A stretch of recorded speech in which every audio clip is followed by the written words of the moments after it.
just to be another level nerdier, because I do come from the tech industry, when I first met with the Project Blue team, I said, I feel like you guys are going to be paying for the sins of data centers from before you, because we've all seen in communities across the country the challenges and the harm that has been inflicted on our peer communities across the country.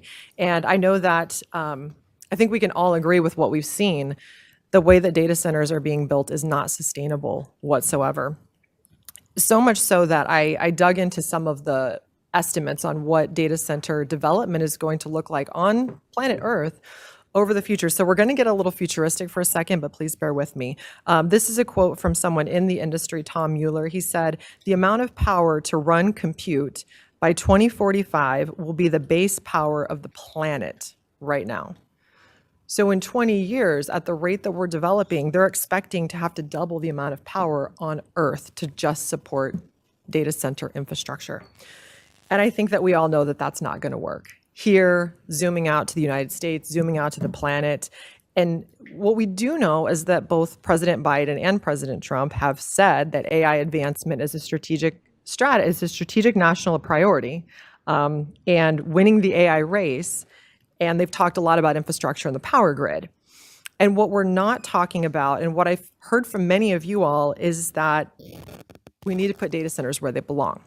And a lot of folks said, we don't think data centers belong in the desert. And we're going to get a little out of this world here for a second, so just bear with me. I think what we need to hear about more, if this is truly a national priority, is putting this infrastructure and putting federal research and development dollars into looking at data centers that will exist in space. And that may sound wild to you all and a little science fiction, but it's actually happening. There are companies that are building this now. And right here at the University of Arizona, through a Big Idea Challenge, a project was selected called Making Space for Off-Earth Scalable Cloud Computing and Data Infrastructure. So it's not science fiction. It's where this infrastructure can be operated sustainably with 24/7 solar power. There's no night, there's no day up there. There's the coolness of space for the heat to radiate from. And so this is where I believe the ultimate destination for this infrastructure is, and we need to be focused on putting research there and dollars there. And I have been talking to Senator Kelly's office about that, because he happens to be one of our constituents and an astronaut. So I think anybody can possibly help us. It might be him to make that. What matters most as a representative of Ward 4 is what the residents of Ward 4 think. And so beyond all of the communication we received across the city, I dug deep into what Ward 4 residents want. I made phone calls to everyday folks who don't have the bandwidth to do the level of research and engagement that many of you all have, because I really wanted to know across the political spectrum, what do folks in Ward 4 want me to do? And I heard loud and clear across the board that this is not the type of development that the residents in Ward 4 would like. And so I'll be supporting the motion today. But I wanted to just reflect super briefly, and then I promise I'll be quiet. You know, Project Blue represents a lot of things to a lot of people right now, more than just the data center and the project itself. It's a distrust in government. It's a distrust in corporations. It's a very large distrust in tech companies, a distrust in technology and privacy in general, and a fear of artificial intelligence and how fast things are moving and how little control we have, and what does it mean for our society and for jobs. And we have children who are getting ready to enter the workforce, and I don't know how to help guide them at this point, because the world is changing so quickly.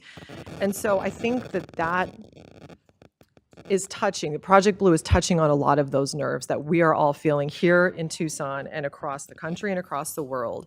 And so I just, thank you for letting me kind of talk a little bit about that. All in all, I think that putting the burden on our communities to advance the AI race so that we win is not a fair and sustainable thing.